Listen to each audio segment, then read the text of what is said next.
ايه هي الصلصه والرز وخلاص. والمكرونه طبعا استوت وحطينا عليها بقى الزيت زي ما انا قلت لكم، وايه كل حاجه جاهزه اهي ايه على السوا. ودلوقتي اهو نحط الميه.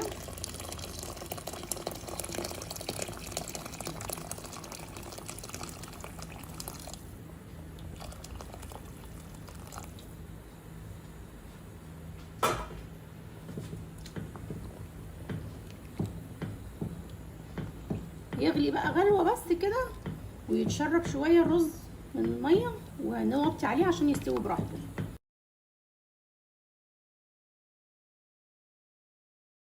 دلوقتي بقى احنا خلصنا خلاص الكشري وغرفناه اهو، وشوفوا بقى الشكل جميل ازاي، والطعم كمان تحفه وحكايه.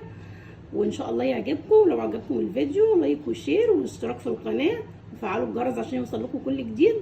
واشوفكم ان شاء الله في وصفه جديده. السلام عليكم ورحمه الله وبركاته.